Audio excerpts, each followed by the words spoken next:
Halo semuanya, gue Joy dari Daily Respawn. Dan hari ini gue pengen ngobrolin satu hal yang sering banget bikin kita, para gamer lama, jadi ngerasa kecewa. Kenapa sih banyak banget franchise game legendaris yang sekarang rasanya udah nggak kayak dulu lagi? Gue yakin kalian juga pernah ngerasain. Buka trailer baru dari franchise kesukaan, dan bukannya hype, yang ada malah diem sebentar terus mikir, seriusan ini gamenya? Dan anehnya kejadian kayak gini makin sering kejadian belakangan ini. Kadang bukan karena gamenya jelek, secara teknis, polish, dan fitur, kadang malah jauh lebih keren dibandingkan game yang dulu, tapi tetap aja rasanya tuh beda. Kayak kehilangan sesuatu yang bikin kita dulu jatuh cinta. Dan bukan cuma satu dua franchise doang, kayaknya makin lama makin banyak game yang kayak gini. Kita ambil contoh Silent Hill. Dulu waktu kita main Silent Hill 2, itu bukan cuma horror jump scare, itu pengalaman psikologis yang dalam banget. Ada rasa sepi, rasa bersalah, suara radio yang bikin panik. Semuanya tuh dirancang buat ngebangun suasana yang sunyi dan bikin lo jadi nggak nyaman. Tapi sekarang, lihat aja Silent Hill 2 Remake. Secara teknis tampilannya keren, grafiknya jadi jauh lebih modern. Tapi pendekatannya berubah total, jadi lebih ke arah action horror. Kamera over the shoulder, combat jadi lebih dominan, dan pacingnya kehilangan kesan slow burn yang bikin versi originalnya begitu ikonik. Banyak fans ngerasa kehilangan esensi dari Silent Hill. Bukan karena visualnya jelek, tapi karena rasa takut yang dulu dibangun dari kesendirian dan ketidakpastian, sekarang tergantikan sama momen action yang lebih direct. Dan buat seri yang fondasinya dibangun dari horor psikologis, itu bener-bener perubahan yang terlalu drastis.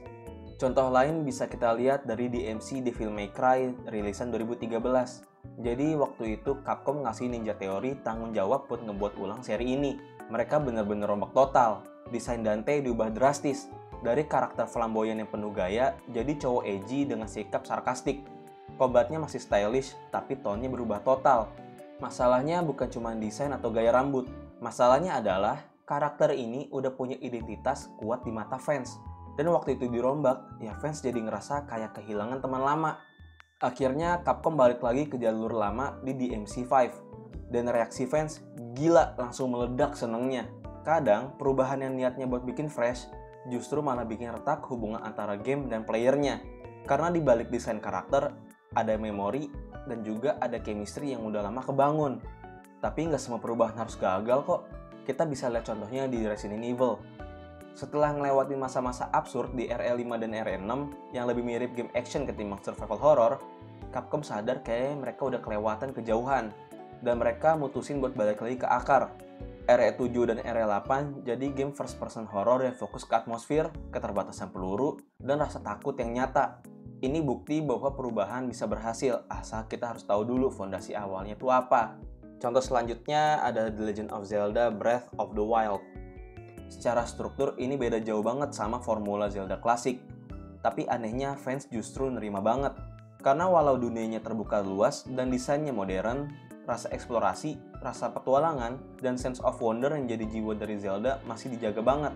Perubahan ini sukses karena tetap paham apa yang bikin Zelda dicintai sejak dulu. Dan ada satu lagi yang menurut gue paling sukses ngeribut identitasnya, God of War. Dari seri penuh amarah di era PS2 dan juga PS3, Kratos sekarang jadi sosok ayah yang jauh lebih kompleks secara emosional. Kombatnya tetap satisfying, tapi narasinya jadi jauh lebih dewasa. Fans lama tetap dapat apa yang mereka suka, tapi ada kedalaman baru yang bikin cerita ini jadi hidup. Ini adalah contoh ideal gimana developer bisa ngasih sesuatu yang baru tanpa kehilangan rasa yang lama. Dan ini sebenarnya yang sering banget dilupain sama developer, bahwa franchise itu bukan cuma soal IP yang laku, tapi soal rasa. Rasa familiar, rasa kangen, rasa punya hubungan emosional sama dunia dan karakternya. Dalam psikologi ada istilah parasocial attachment. Itu semacam hubungan emosional satu arah antara fans dan tokoh fiksi atau media. Nah, waktu lu ubah terlalu banyak elemen dari game yang punya basis fans yang kuat, lu sebenarnya lagi ngacak-ngacak hubungan emosional itu. Dan gak semua orang bisa nerima dengan gampang. Tapi di sisi lain, gamer juga berubah. Kita makin tua, selera makin beda. Jadi wajar juga kalau ada bagian dari franchise yang udah nggak bisa ngasih rasa yang sama. Bisa jadi karena kita yang tumbuh, bisa jadi karena gamenya yang berubah. Tapi rasa kehilangan itu benar-benar nyata. Jadi sebenarnya semua balik lagi ke pertanyaan awal. Kenapa banyak franchise lama yang berubah dan nggak sesuai dengan ekspektasi? Mungkin karena ekspektasi kita terlalu tinggi. Mungkin karena gamenya pengen adaptasi. Atau mungkin karena mereka lupa bahwa di balik semua grafik keren dan sistem baru, Ada rasa yang nggak boleh dihilangin begitu aja. Menurut gue sendiri, perubahan itu sebenarnya bukan masalah. Tapi perubahan yang nggak ngerti kenapa sesuatu bisa dicintai, itu justru yang bahaya. Dan gue pengen tahu juga dari kalian, ada nggak sih franchise yang menurut kalian sekarang udah nggak punya jiwa yang sama? Atau justru kalian punya contoh franchise yang berhasil berubah, tapi tetap bikin kalian jatuh cinta? Tulis di komentar ya, gue pengen banget denger cerita kalian juga. Dan jangan lupa like, subscribe, dan nyalain lonceng karena gue bakal terus ngebahas hal-hal kayak gini dari dunia gaming. Gue Joy dari Daily Respawn, sampai ketemu lagi di video selanjutnya.